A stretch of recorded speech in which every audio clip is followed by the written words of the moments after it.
106회기 대한예수교 장로회 교단의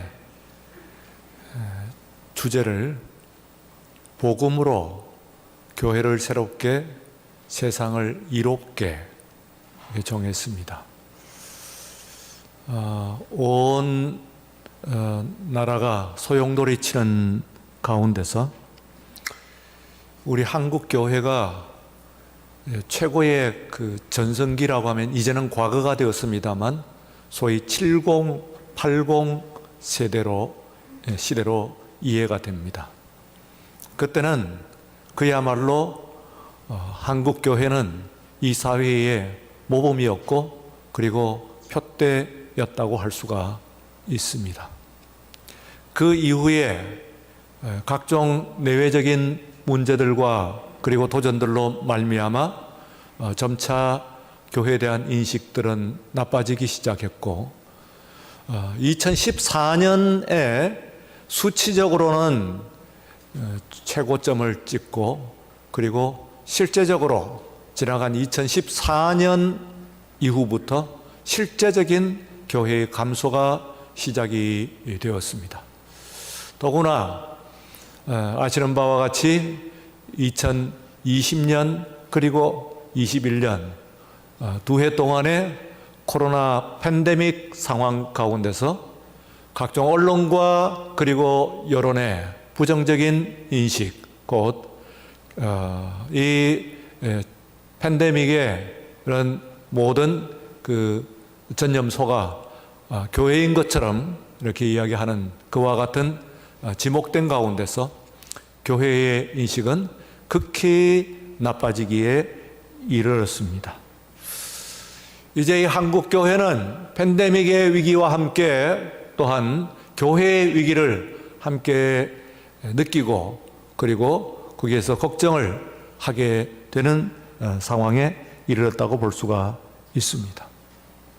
이와 같은 상황 가운데서 이제 이 복음으로 그리고 교회를 새롭게 그리고 세상을 이롭게라고 하는 것은 바로 이 시대를 향한 교회의 자세를 이야기를 하고 있는 것이라고 볼 수가 있습니다. 먼저 이 복음이라고 하는 것은 헬라어 원문에서 보게 되면 유앙겔리온이라고 나와 있습니다. 말 그대로 좋은 소식 혹은 기쁜 소식 그렇게 번역되는 말입니다.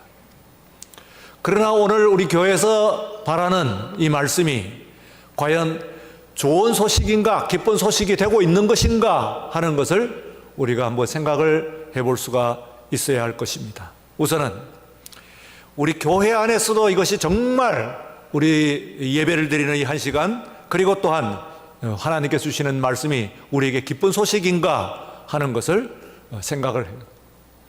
또한 이 사회 가운데서도 우리들의 교회의 그 말씀이 기쁜 소식인가 하는 것을 물어보아야 합니다. 이 사회 공동체라고 하는 것은 큰 공동체와 그리고 또한 작은 공동체가 있습니다.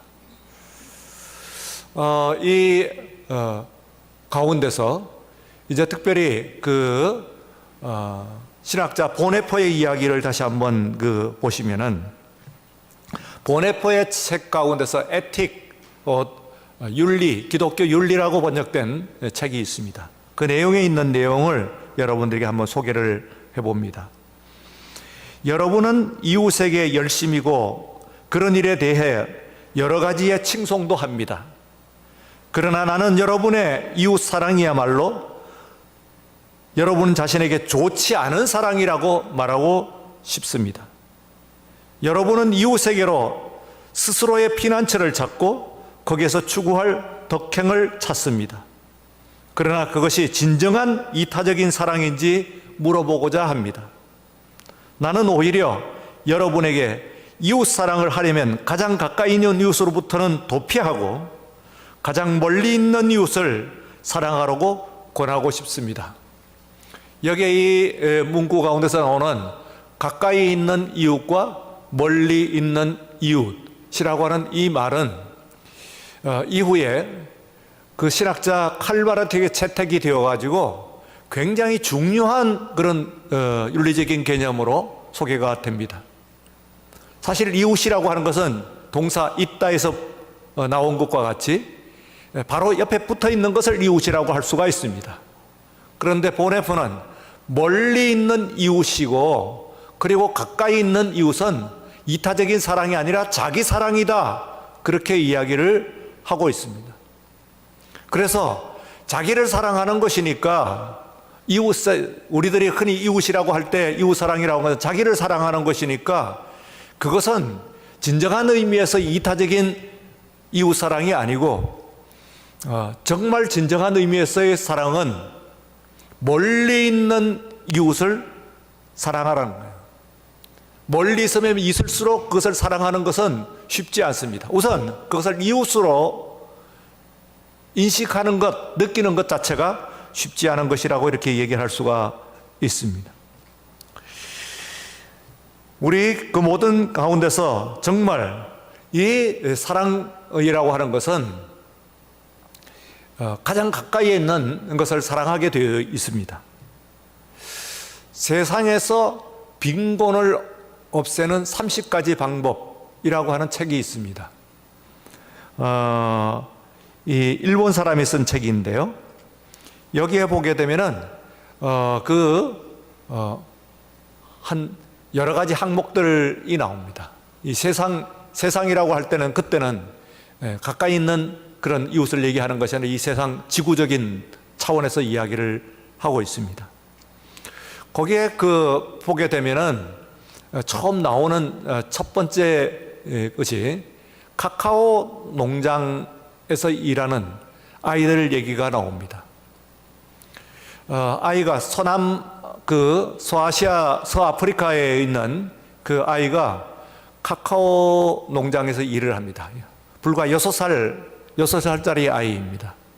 이 아이가 10km가 되는 그 거리에서 물을 길어오고, 그리고 30m가 되는 카카오 그 나무 위에 올라가야 됩니다. 그리고 거기서 열매를 따옵니다. 그리고 그것을 두드려 가지고 씨앗을 뽑아내는 것까지, 그것이 그 어린아이의 일입니다. 그런데 이 아이는 자기가 뽑아내는 카카오 씨앗이 초콜릿을 만든다고 하는 사실조차도 알지 못합니다. 물론 6살짜리 그 아이는 초콜릿을 먹어본 적도 한 번도 없습니다. 그런데 서아프리카에는 이런 아이들이 무려 20만 명이 넘게 일을 하고 있다. 카카오 농장에서 일을 하고 있다는 거예요. 왜냐하면은 그 아이들에게 그저 그날 먹을 두 끼의 식사만 주고, 그리고 또한 비참한 환경에서 엉켜서 잠을 자게끔 만드는 그런 생각입니다. 아이의 가장 큰 바람은 학교에 나가는 것입니다. 그런데 이제 그 형이 11살짜리 형은 평생이라고 하는 말을 씁니다. 나는 평생에 일만 했는데, 그러나 내 동생은 내가 꼭 학교에 보내고 싶어요 하고 이야기를 합니다. 6살짜리 아이를 우리가 봅니다. 선진국에서 우리들이 먹는 초콜릿이라고 하는 것이 그렇게 만들어져 있기 때문에 공정무역으로 만들어진 초콜릿을 먹자 하는 것이 이제 첫 번째 제안하는 그런 방법이라고 할 수가 있습니다. 두 번째, 그 사이에서 두 번째는 아니고 몇 번째 넘어가면 또 수산물 이야기가 나옵니다. 일본에서는 이제 가장 많이 먹는 인기가 있는 수산물이 참치입니다. 그리고 또한 대중적으로 가장 많이 선호하는 것이 새우입니다. 불과 한 10년 그 책으로 쓰여진 기간으로 얘기하면 불과 한 10여 년 전만 하더라도 새우는 그 희귀하게 먹는 그런 고급 음식이었습니다. 그러나 이것이 이제 어느덧 밥상 위에 오르는 아주 흔한 그런 재료가 식재료가 된데, 이것이 주로 그 동남아에서 만들어집니다. 인도네시아나 필리핀이나 뭐 이런 데서 이제 잡히는데, 이걸 일본에 수출하기 위해 가지고는 어마어마한 그런 숲이 없어집니다. 그 맹그로브 숲이라고 하는 것은 습지에 자라는 그런 숲인데, 이 숲이 그야말로 200만 헥타라, 그러니까 전체 인도네시아의 맹그로브 숲이 불과 10년 만에 절반으로 줄어들어 버렸습니다. 그 모든 것이 더 새우 양식장을 만들기 위해 가지고 그 숲들이 모두 벌목이 되어 버린 것이죠. 따라서 일본의 밥상에 새우가 오르기 위해 가지고 그 숲이 이제 황폐화 되는 그와 같은 그 상황입니다. 그와 같은 것들이 쭉 나열되고 있습니다. 아주 충격적인 그런 내용들이 나오는데요. 이게 남의 이야기냐 하면은 우리 나라가, 대한민국이 운크타트라고 합니다. 그 유엔 무역 개발 회의라고 이게 번역이 되는데요. 운크타트라고 하는 UN Conference on Trade and Development의 머리 글자를 따가지고 운크타트라고 그렇게 흔히 부릅니다. 이제 벌써 작년이 되었는데요. 2021년 7월에 우리나라가 이 운크타드가 정한 B그룹으로, A그룹에서 B그룹으로 승격 되었습니다. 이게 어떤 의미에서는 조금 이해하기가 좀 어려운데, ABCD 그룹으로 이루어져 있는데, 이 세계 195개국이에요. ABCD 개국으로 있는데, A그룹이 아시아, 아프리카에 있는 그런 저개발국들입니다. 그리고 소위 말하는 B그룹이 우리가 말하는 선진국들이 B그룹에 들어있어요. 이 B그룹에 33개국이 이제 그전에 32개국이었고 대한민국이 거기에 이제 작년에 포함됨으로써 33개국이 되었습니다. 뭐 우리가 알고 있는 서유럽에 있는 나라와 북미에 있는 나라들입니다. 거기서 아시아에 있는 나라들 가운데서는 한국이 들기 전에는 유일하게 일본만 그 속에 포함이 되어 있었고, 이제는 아시아 국가 가운데서는 일본과 함께 한국이 선진국에 거기에 B그룹에 포함이 되어 있습니다. 물론 그 이전에 이미 IMF라든지 혹은 OECD라든지 하는 데서는 이미 우리나라를 선진국으로 분류를 했습니다만, 그러나 이제 이 운크타트에서 선진국으로 분류를 하는 것은 그때부터는 강력한 그 책임이 돌아옵니다. 그 세계를 향한 그 개발된 나라로서의 책임감이 돌아오기 때문에 상당한 경제적인 그런 기여를 하게 되어 있어서 그동안에 미루어왔던 것인데, 아마 작년에 우리나라가 스스로 청원을 해가지고 만장일치로 운크타트 회원들이 그것을 받아들였다고 하는 이야기는 이 코로나 상황 가운데서 아주 힘든 그 민심을 말하면 추스리려고 하는 그런 뜻이 그 속에 있지 않겠는가, 그렇게 생각을 할 수가 있습니다. 이미 수년 전부터, 지난 한 10여 년 전부터 한국은 선진국이었죠. 그렇게 운크타트가 정하기 전에도 선진국이었다고 그렇게 얘기를 할 수가 있습니다. 이 안에서 그야말로 지금 빈곤을 없애는 30가지 방법이라고 하는 것이 다른 나라 사람들은 읽을 때는 좀 생소할지 모르겠습니다만 일본과 함께 일본이 쓴 사람이 쓴 책입니다만 우리나라 사람들이 읽을 때는 거의 우리들과 같은 그런 그 얘기예요. 새우잡이 얘기도 우리 나라가 뭐 어떤 이제 지표들이 뭐가 나오는데요. 수산물 소비의 세계 1위국입니다.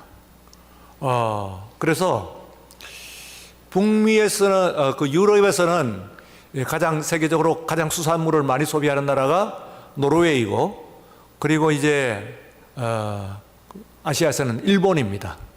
그런데 이 우리나라가 일본과 노르웨이보다도 1인당 수산물 소비를 더 많이 하는 나라로 이렇게 그 지표가 나왔습니다. 노르웨이에서 잡히는 고등어 가운데서 노르웨이가 잡는 그 고등어 10마리 중에서 9마리는 한국 사람이 먹는다. 그런 이제 그 내용도 나와 있습니다.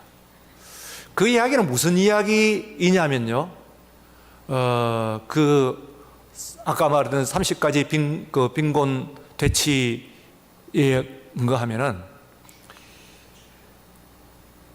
우리나라가 선진국에 들었다는 이야기는 다른 나라를 착취한다는 뜻입니다. 그 얘기가 다른 일면이에요.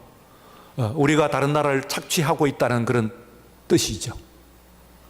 우리를 먹이기 위해 가지고 다른 나라가 빈곤하고 그리고 그 자연 생태계가 황폐화되고 교란된다고 하는 뜻입니다.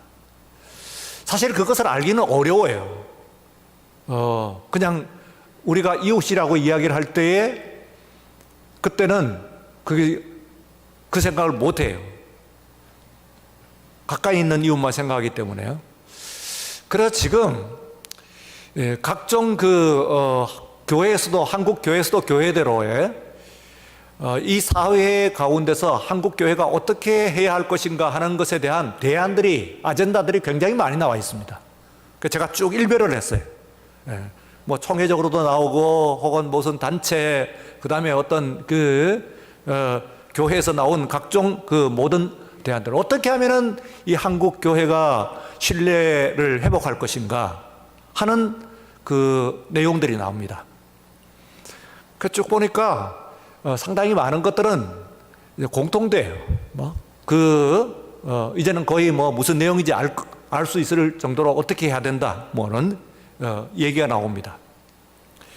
그런데 제가 아까 보네포의 이야기를 읽으면서 보네포의 글을 읽으면서 생각한 것이 그거예요. 무슨 얘기냐면은 지금 한국 교회가 위기를 당하면서 그 한국 교회가 그 중에서 뭐가 있냐면은 한국 교회의 이기적인 일면, 물량주의적인 이기주의를 이제 자성을 합니다. 그리고 또한 이 사회 가운데서 그렇게 보이지 않고 그것을 극복을 해야 된다 그런 이야기를 하는데 지금 나오고 있는 아젠다들도 그 앞에과 가치관에서 별로 차이가 없다는 것이죠.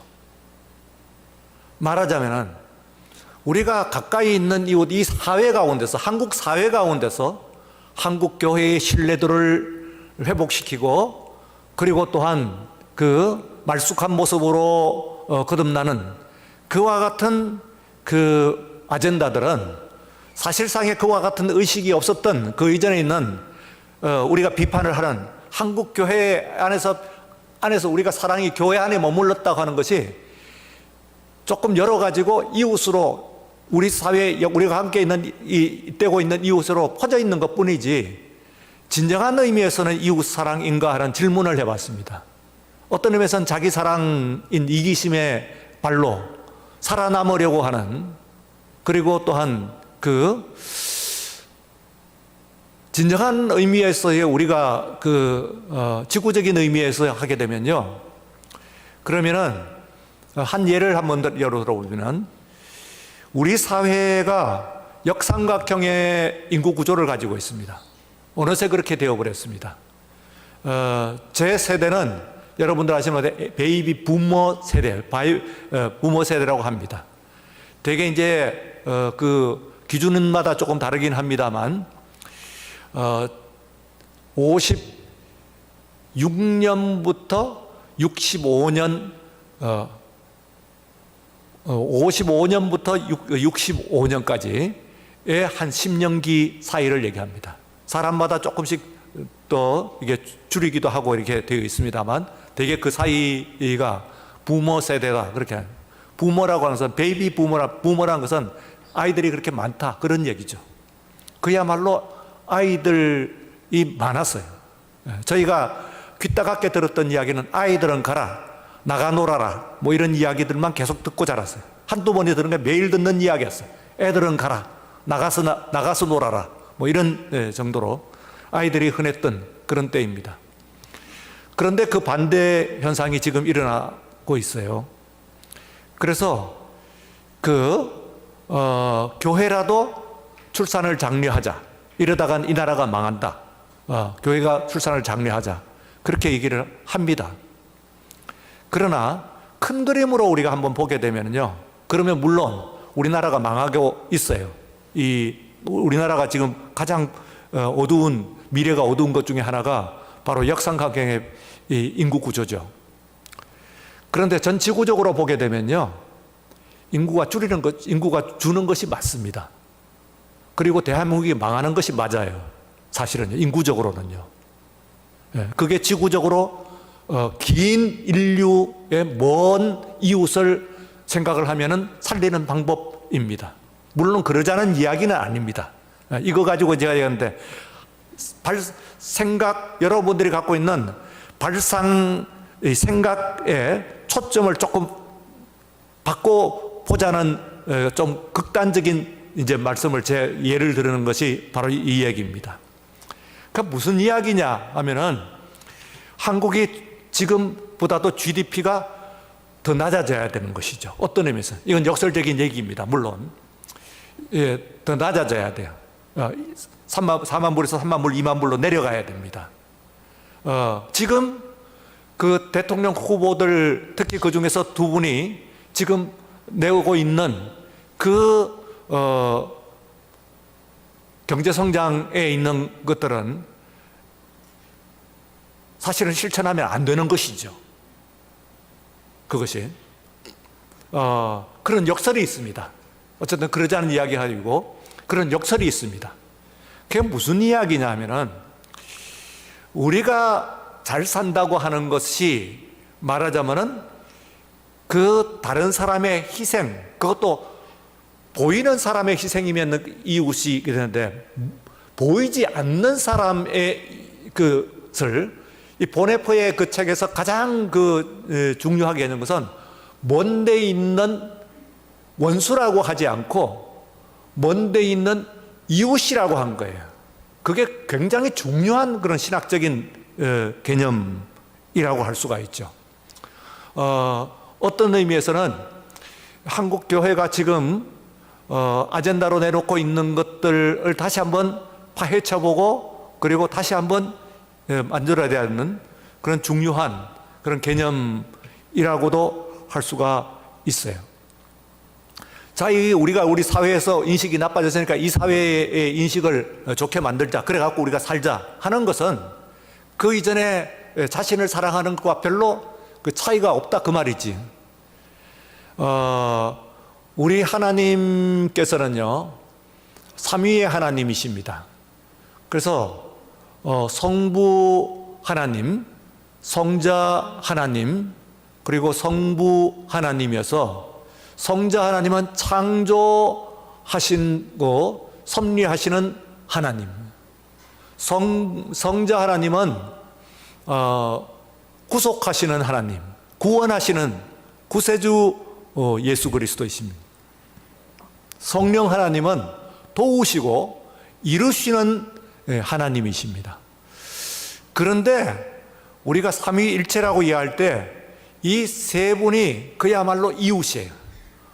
가까워도 얼마나 가까우냐 하면은 이 페리코레시스라고 하는 신학적인 개념을 이야기합니다만 세 분이라고 하는 것을 우리가 분간할 수가 없어요.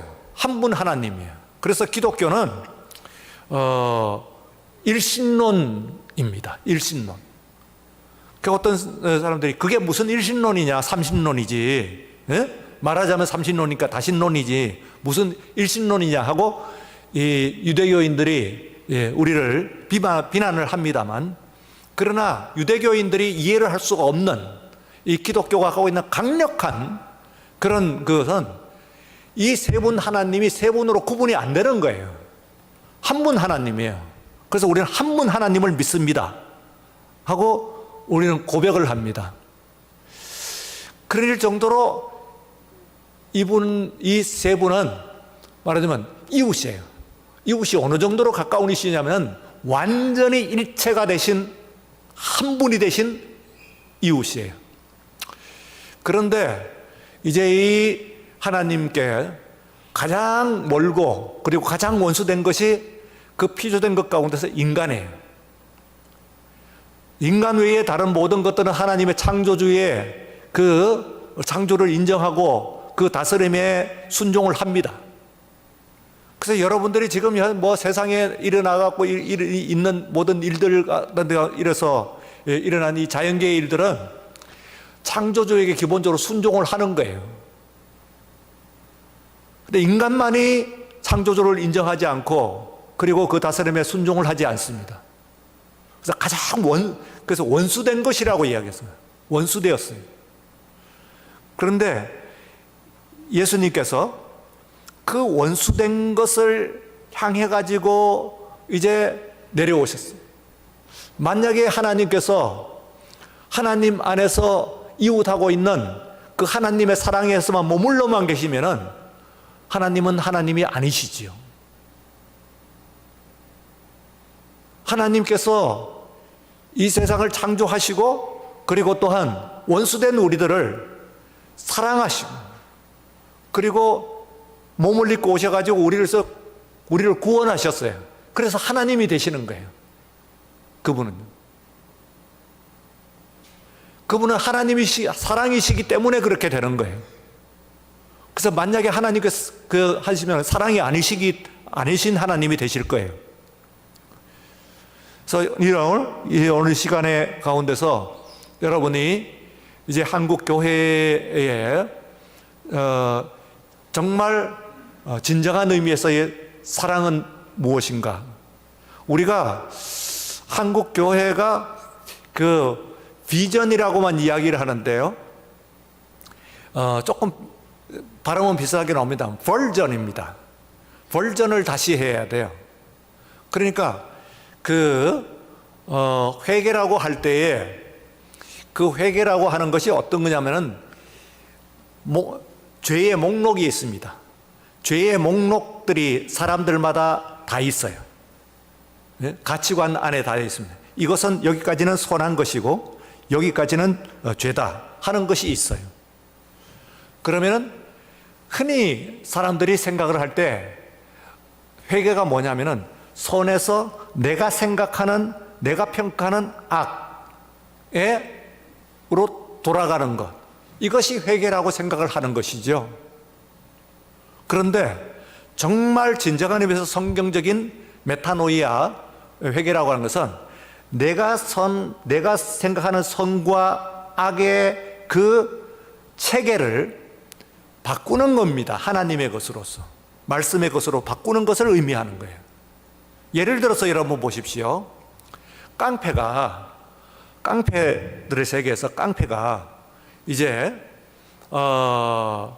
머뭇거리고 비겁하게 살다가 저기들의 세계에서 이제는 정말 남자답게 그리고 또한 정말 충성스럽게 살자 하고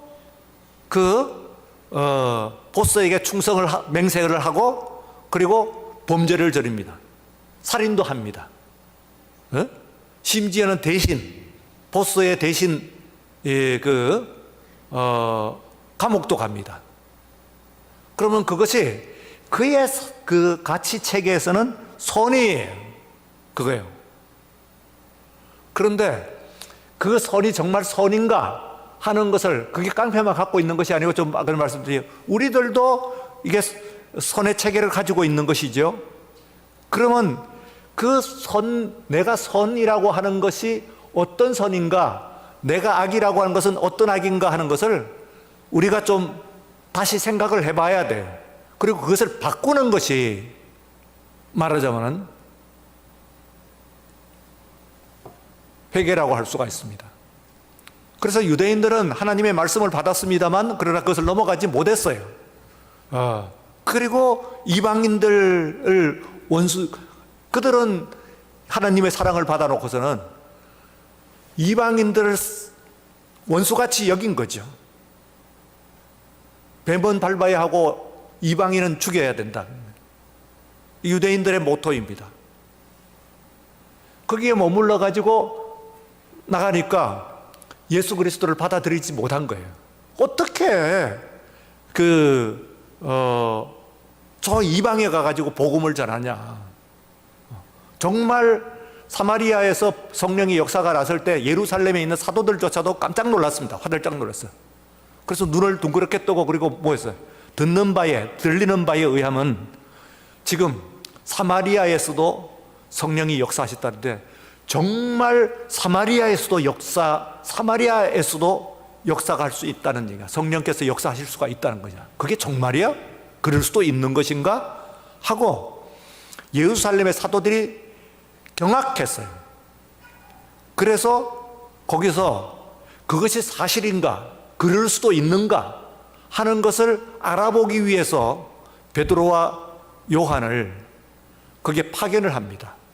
여러분, 이방도 아주 멀리 있는 이방도 아니었어요. 그들이 이방시하는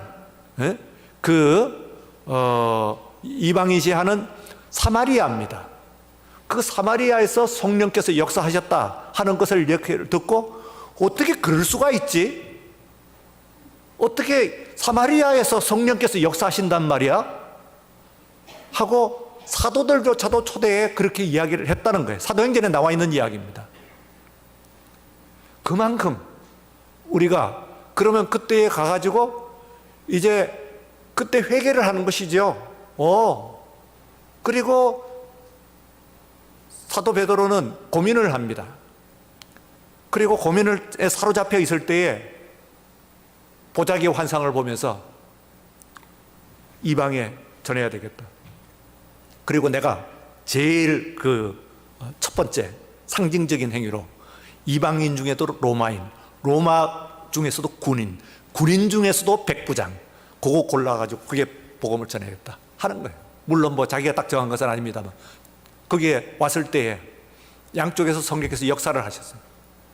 흔쾌히 받아들였어요. 그것이 회개지요. 그래서요, 오늘 이 시대 가운데서 우리들이 이제 새로운 시대를 열어야 됩니다. 새로운 시대를 열어야 되는데 한국교회는 다시 한번 생각을 해봐야 될 것 같아요. 우리가 지금 이 한국 사회가 여론이 나빠지고 언론이 어떻게 하고 뭐 한다고 해도 거기에 대해 가지고 아부할 것은 없습니다. 그 정말 진정한 의미의 사랑이면 사랑하는 것이고, 그 어떻게든 살아남으려고 하는 그 사랑은 자기 생존 욕구라는 것이죠.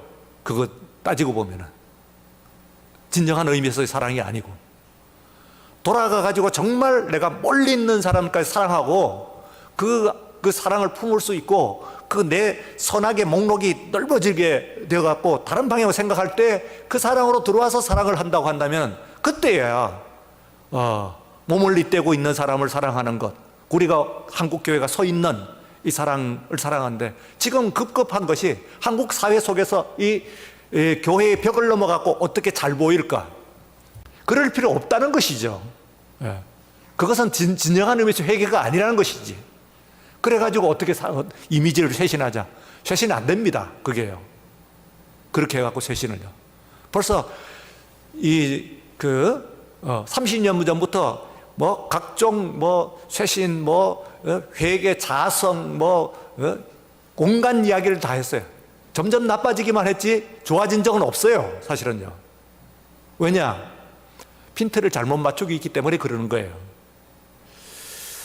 자, 오늘 이제 세상을 이롭게 하는데, 이 세상을 이롭게 할 때 이 세상에 대한 말하는 범위, 윤곽입니다.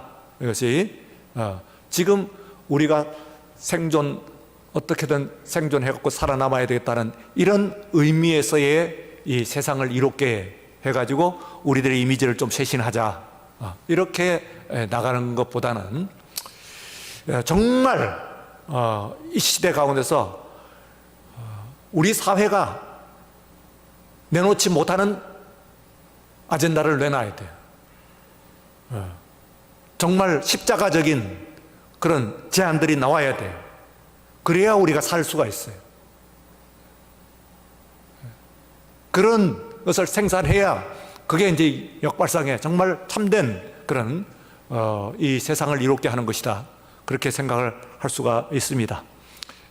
우리 교우 여러분들께서 오늘 극단적인 제가 이걸 좀 얘기를 했습니다만 넓히자는 거예요.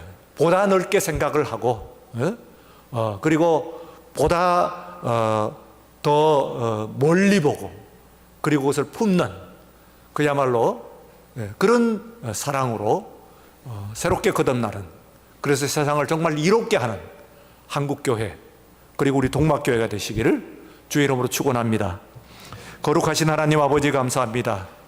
이 새해의 신년주일 저희들이 지키면서 주신 말씀 가운데서 복음으로 그야말로 이 복음이 우리 자신에게와 그리고 가까이 있는 이웃을 넘어서서 먼저 멀리 있는 이웃에게 참된 복된 소식이 될 수 있도록 주님 도와주시옵기를 간절히 원하옵나이다. 우리 모두에게 새로운 비전을 볼 수 있는, 새로운 비전을 볼 수 있는 그런 힘을 허락하여 주시옵소서. 예수님 거룩하신 이름으로 기도리옵나이다. 아멘.